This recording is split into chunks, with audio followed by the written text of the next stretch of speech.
is Sophie, the Bookish Floor, and welcome back to my channel. Today we're gonna talk about the book that I have selected to read in August, which commemorates South Asian authors. So the American calendar marks that in August they commemorate South Asian Heritage Month. So in this case, we are reading books from or about South Asian stories. In this case, I have picked a variety of books telling different types of stories, and I'm gonna tell you all about them. So the first book that I am going to read is Passage West by Rishi Reddy, and I do have my cheat sheet right here because I want to make sure that I say everything correct. So in this novel, I found it incredibly interesting, the summary, because it's 1914 and we have the main character Ram, who is an immigrant from Punjab who has a newborn and a wife back there waiting for him. So he arrives in Imperial Valley on the Mexican border, and he is ready to go work with other immigrants, with his friend Gaurav, another immigrant Shivan, and his wife Kishan, and a US soldier Amarjit, and they are all working in a cantaloupe farm in the desert in California. And there he also meets this woman who fought in the Mexican Revolution and who might be maybe involved with him in some sort. So this is really the story about immigrants, different immigrants from different parts of the world, how they came and established themselves in the California area, how they are received. So yeah, I am interested in seeing that particular perspective, especially because when you talk about border cities, mostly you talk about Mexican or Latin American immigrants, but we don't necessarily have that perspective of Asian or South Asian immigration into the area. So I think that's very important. So I think this is gonna be a very interesting book. So yeah, that's my first pick for August. And this story takes place in Kabul, and we're meeting Miriam and Layla, who are two women who are trying to survive, manage, move through the streets of Kabul as they again are trying to survive this treacherous time of war, and how the dynamics kind of go from sisters to mother-daughter, because there are two women from different generations, and how they can kind of both learn from each other and what is really the meaning of love and sacrifice and survival in this time. So I think that's very interesting to see the story of two women who are kind of brought together by something as horrible as war, and how they kind of help each other to survive it. And obviously they're gonna have different perspectives simply because they're different ages. So I think that is very interesting. So that is a Thousand Splendid Suns. Okay, my next pick for August is Translating Myself and Other by Jhumpa Lahiri.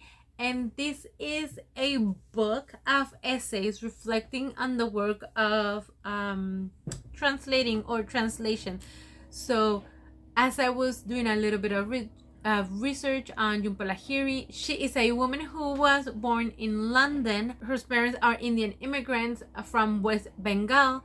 She was born in London, and when she was 3, she moved to America with her family, so she considers herself American. She did go to school there, and then she married Alberto Bobollas Bush, who is the deputy editor, or who was the deputy editor of Times in Latin America. And then they moved to Rome. They have 2 children, Octavio and Nor.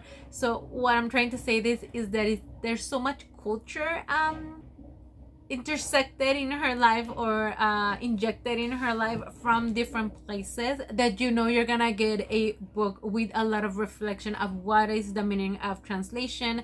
She has written in English and now in Italian, and she has translated several works. She has also won numerous prizes, and in this book she is talking about different types of works of editing and different types of ways of thinking and culture again. And I think it's gonna be an incredibly important reflective read. It's probably gonna be a bit more dense than I'm used to, but it's also, as a communications major, as someone who works in the field of language, as a translator myself, I think this is right up my alley. I think that translation has a lot to do not only with literally translating the word, but the meaning, the subtext, the context, and all that. So I think this is a really important work. And it's also comparing or drawing information from things like, I'm gonna go ahead and read it, from Myths of Echo and Narciso, to explore the distinction between writing and translating, and provides a close reading of passages from Aristotle's Poetic to talk more broadly about writing, desire, and freedom. She also traces the theme of translations to Antonio Gramsci's Prison Notebook and takes up the question of Italo Calvino's popularity as a translated author. So I think that her unique heritage is really a pivotal point for this work of essays, and I think it's just gonna be so eye-opening and important. And again, if you like communications, translation, education, language, the meaning of the words, the meaning of the process of understanding each other, I think this might be the book for you. So I'm really excited about reading that one. Okay, my next pick is A Case of Exploding Mangoes. This is from Mohammed Hanif, and this is the story of Ali, a Pakistani Air Force pilot and a silent drill commander of the Fury Squadron. And he is on a mission to avenge his father's death, who he considers is suspicious. So he really wants to take revenge upon General Zia, who is a dictator of Pakistan. And himself, his comrade, roommate, this says here his cologne-bathed roommate, a hash-smoking American lieutenant, and a mango-bestowed crow, kind of all set together to try and claim this revenge. The problem is that it seems to be, it says here, a line in order to claim revenge on Sia. So we'll see what it is. It's with the crow thing, it sounds like it could be a little bit mystery thriller, humorous perhaps. I'm not sure. So again, when I pick these books, I really just pick authors that are gonna fit in the theme, which is South Asian authors, and then I just read a quick summary, and then I just go in with a surprise. Sometimes I don't even know the genre of the book, so I'm not sure the genre of this book. It is a novel, but I'm not sure which road it's gonna take me. So yeah, that is A Case of Exploding Mangoes. Okay, so the next book that I picked, I'm really excited about it. It's called Magic Has No Borders, and this is an anthology that is edited by Samira Ahmed and Sona Charaipotra, and I hope I said that right. And this is a collection of stories. I'm gonna read to you what it says right here. This fantasy and science fiction teen anthology, edited by Samira and Sona, contains a wide range of stories from 14 best-selling, award-winning, and emerging writers from the South Asian diaspora that will surprise, delight, and move you. So we have authors like Sabata here, Sayantani Dasgupta, Pretty Shebird, sorry if I'm not saying this correct, Sonia Charaipotra, Tanaz Batina, Sanju Mandana, Olivia Chada, Nafisa Assad, Tracy Baptiste, Naz Kutub, Nikita Jill, Swati Tirdala, Shira La Anasuya, and Tahir Abram. So I'm sorry if I didn't pronounce any of those correctly, but I do see a lot of authors that I do recognize, and I'm really excited to read this. So different stories from different authors, again with their own point of view of South Asian folklore and legends and all that. So I think it's gonna be a super exciting and super interesting book. Okay, my next book is a little bit different than what I usually read. This is Rupi Kaur's collection of poetry, and this is a book of poems about loss and violence and love and femininity, and it is divided in 4 different chapters, and each chapter deals with one topic in specific. And it says here that it kind of takes you through the hardest part of that particular chapter, and then obviously the parts where you can heal and the things that you can find that could be sweet in all that bitterness, it says right here. So this is a little bit of a different read, but I am really excited also to read that and experiment a little bit more with my reading genres. So that is Milk and Honey by Rupi Kaur. Okay, and then my last pick for August is A Convenient Marriage by Giovanni Charika, and this is the story of a couple who is in an arranged marriage. They are both from traditional parents. So we have 2 main characters, Chaya and Jimhana.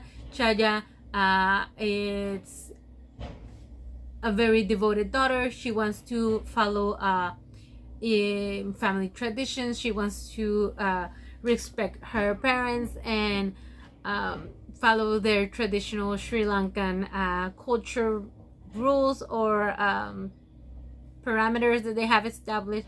And Jimkhana is, again, someone who loves his family, but he is holding the secret of his sexuality.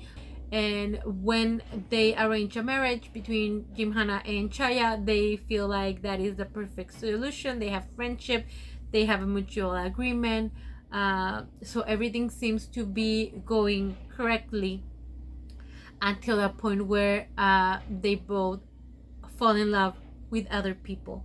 So are they gonna risk it all and maybe go on with these new people, or just stay in the marriage that they both agreed upon? So yeah, this is kind of like a different type of story. I don't know what the genre is. It seems like it's a romantic comedy, so we'll see how that one goes. Hopefully everyone's happy in the end. Usually that's how it goes with romantic comedies, but we will see. And that is my last pick for South Asian Heritage Month. So these are voices from different places. I'm very excited. I also have, as always, I want to pick one from my physical TBR, which is books that I have bought. Books from my 2023 TBR. They are pending. Usually they're from my jar. I haven't picked one in a while because I haven't had a chance to read them. So I guess I'll pick one, but I'm not sure if I'm gonna get a chance to. I pick more books than usual. I usually pick about 5 or 6. Right now I think I picked 7. I still have also pending my July book, which we're still in July, but yeah, I'm not sure. So I just picked one and I didn't even read it or anything. Let's see. Okay, so I have Verde Shanghai from Cristina Rivera Garza. So I might read that one for my 2023 TBR, which these are books that I picked to read in 2023 and I didn't get a chance to read them. I am making my list also of 2024 TBR. I might add that to this. I haven't been doing that great. Which one is this one? I have Charles Dickens, Oliver Twist. I'm still pending on that one, so I already have these 2. And let's pick one from my haul. Okay, that one just came out. Oh, Everyone's Hanging Out Without Me from Mindy Kaling. So I think that would be perfect for this month. So I'm gonna add that one. Funny how that one's stuck right there. So I actually do have it in physical. I read another one of Mindy Kaling's essay books. I think the most recent one, and I really liked it. And when I was reading, I think Everyone's Hanging Out Without Me, it felt really early 2000s. It still had a lot of imagery about self, about body, and a couple of things that could be considered body shaming. She is saying them to herself, which is a bit more disturbing, but I understand that this was the mindset that we all had in the early 2000s. So I'm gonna try it again. I tried to read it, and then that really put me off because I'm not in that mindset anymore. So we'll see if I continue reading it, but for now I have these other three, and then I also have a mood read, one from a started series, and then one book in Spanish. So I'm gonna see if I'm able to read all those. Probably not, but that's okay. Remember, it's not competition is not how many books you can read in a month. Is, are you enjoying reading? Are you learning things? Are you having fun? And are you growing? And that's the point of reading. So anyway, that is my August TBR. Let me know what you are reading in August. Are you still in this beach mood? Are you still reading like beachy books? Are you picking a theme? What are you doing? So let me know right there in the comments. Have you read any of my picks? Let me know also if you like them. No spoilers, please. And yeah, that is it. Go ahead and check out my description. You have every single way that you can support this channel and support me and my book journey. If you can, go ahead and visit my social medias. There's a lot of things that I post there that I don't post over here, including book reviews if you want to check those out. Remember that you can always like and subscribe and hit that bell so you can get notified every time I upload a video. I upload in Spanish every Wednesday and in English every Friday. Thank you so much for joining me. Remember to keep reading and keep blooming, and I'll see you on the next one. Bye.